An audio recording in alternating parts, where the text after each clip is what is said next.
Rebonjour. Dans cette deuxième vidéo, on va continuer sur l'IR, sur revenu salarial. Et après avoir vu les déductions comme les charges supportées par le salarié, ou bien les intérêts supportés par le salarié, ou bien les cotisations de retraite supportées par le salarié, maintenant on va continuer et on va commencer par les frais professionnels supportés par les salariés. Alors ces frais professionnels sont déductibles dans la limite de 20% du salaire brut imposable versé. Qu'est-ce que je veux dire par versé? Je veux dire le salaire censé avoir été encaissé par le salarié et non pas le salaire calculé. Et donc, pour cela, on doit retrancher du salaire brut imposable les avantages en argent et les avantages en nature. On ne prend en considération que le salaire brut imposable hors de ces avantages. Alors, le taux normal, c'est 20%, mais il y a des taux spécifiques. Il y a des taux spécifiques, par exemple, pour les ouvriers d'imprimerie, c'est du 35%. Pour le personnel des casinos, c'est du 25%. Pour le personnel navigant, c'est du 45%, etc. Quel que soit le taux, la déduction des frais professionnels est limitée à 10% de la première tranche du barème, soit dans notre cas, législation 2016, 10%, limité à 30 000 dirhams. Alors, exemple de frais professionnels déductibles. Je suppose un salarié qui a disposé dans un mois, lors d'un mois, du revenu suivant. Salaire de base 15 000, des primes de 2 000, des allocations familiales de 300, des valeurs locatives du logement mis à la disposition du salarié 5 000 et des prises en charge des dépenses d'eau et d'électricité par l'entreprise 2 000 dirhams.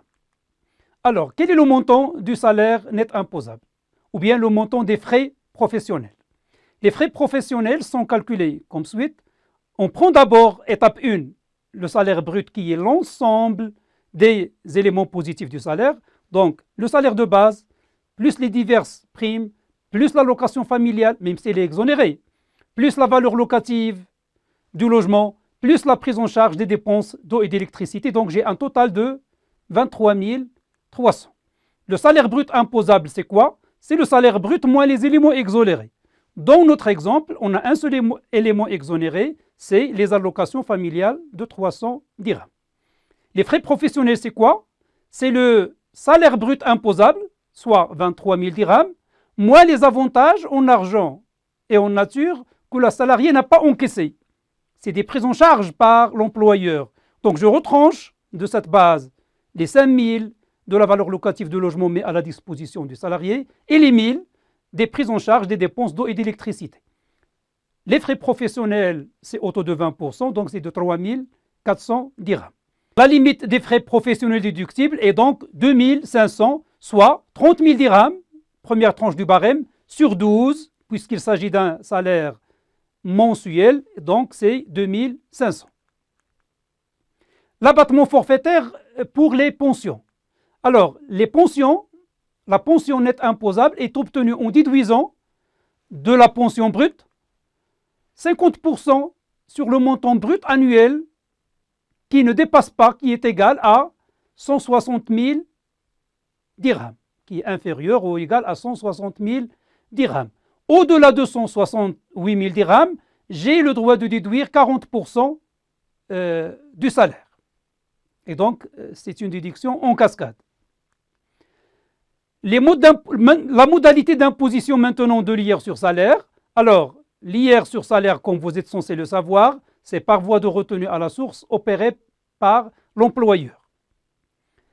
Et ce qui fait que les titulaires de revenus salariaux sont dispensés d'établir une déclaration annuelle en fin d'année de leurs revenus lorsqu'ils ne disposent que du revenu salarial. Bien sûr, si un salarié dispose d'un revenu locatif, à titre d'exemple, à la fin de l'année, il doit faire une déclaration de son revenu global. Les taux d'imposition, on a déjà vu le barème progressif. Simplement, on doit l'adapter à la périodicité du salaire, mais c'est toujours à partir du barème annuel. Notre barème mensuel, par exemple, si on suppose que le salarié est payé par mois, alors les 30 000, on la divise par 12, c'est 2 500. Les 60 000 sur 12, c'est 4 167. Et donc, les tranches sont divisées par 12. Les taux, bien sûr, on ne les divise pas par 12, sinon c'est le bonheur. Et la modalité de calcul rapide, les sommes à déduire sont divisées par 12. Exemple de calcul de l'IR sur salaire.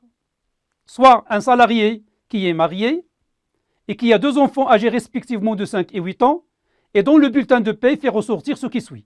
Un traitement de base de 4 000, une indemnité de fonction de 1 000 et une indemnité de déplacement justifiée de 500. Il dispose aussi d'une indemnité de caisse de 200, allocation familiale de 300 et elle a supporté des cotisations CNSS de 240,50.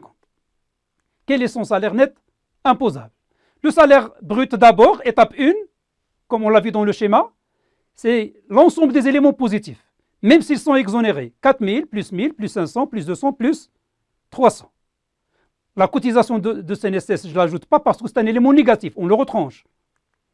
Les éléments exonérés, c'est, dans notre cas, l'indemnité de déplacement justifiée, qui ne peut être considérée comme un complément de revenu. C'est l'indemnité de caisse qui compense le salarié suite aux moins-values qu'il pourrait avoir suite au paiement de ses salariés, et l'allocation familiale qui est aussi un élément exonéré. Donc on a 1000 dirhams d'éléments exonérés. Mon salaire brut imposable, comme on l'a vu dans le schéma, c'est le salaire brut moins les éléments exonérés, soit 5000. Les frais professionnels, c'est 20% des 5000, je n'ai pas d'avantage en argent et en nature, donc c'est 850 dirhams, et je dois vérifier que c'est inférieur à 2500 par mois, c'est-à-dire la première tranche, on ne doit pas la dépasser. Les charges sociales, c'est donné 214,50. Quel est le salaire net imposable? Eh bien, c'est le salaire brut imposable moins les déductions, c'est-à-dire les 850 de frais professionnels et les 214,50 de charges sociales, soit 3935. L'IR calculé, c'est cette base de 3935 fois 10%, c'est la deuxième tranche, moins 250 de somme à déduire, soit 143 dirhams 55. Il ne faut pas oublier qu'on a des déductions sur impôt qu'on doit opérer en fonction des personnes prises en charge, et on a dans l'exemple, le salarié est marié et il a 2 enfants. Donc on a droit à 3 déductions. L'impôt à payer, c'est donc les 143 dirhams moins les 360 dirhams, déduction annuelle sur 12, puisqu'il s'agit d'un raisonnement mensuel, fois 3 est égal à 53 dirhams. Donc le salarié va payer 53,55. Les taux, il y a des taux, le taux normal du barème, mais il y a aussi des taux spécifiques. Alors la rémunération du personnel ne faisant pas partie du personnel de l'entreprise est passible de la retenue à la source à 2 taux différents. Dans le cas, on va dire normal, c'est 30%. Si je fais parvenir quelqu'un dans mon entreprise qui me fait une prestation alors qu'il n'est pas soumis à la taxe professionnelle, il n'est pas un salarié de l'entreprise, eh bien, je dois lui retenir 30% dans le cas normal. Si cette personne est un enseignant vacataire dans un établissement d'enseignement, la retenue à la source est de 17% lorsque l'enseignant est vacataire, c'est-à-dire ne fait pas partie du personnel permanent de l'établissement scolaire. La retenue à la source de 30% et de 17% sont appliquées sur le montant brut global sans aucune déduction puisque c'est du forfait et donc il n'y a pas lieu d'opérer les déductions. La retenue à la source de 17% est libératoire de l'impôt sur le revenu, c'est-à-dire si le vacataire n'a que cette vacation, ou bien même s'il a d'autres revenus, la partie vacation n'a pas à être déclarée en fin d'année.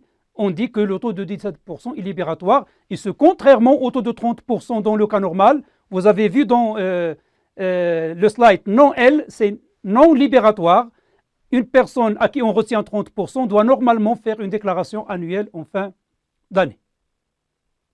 Voilà pour la catégorie salaire.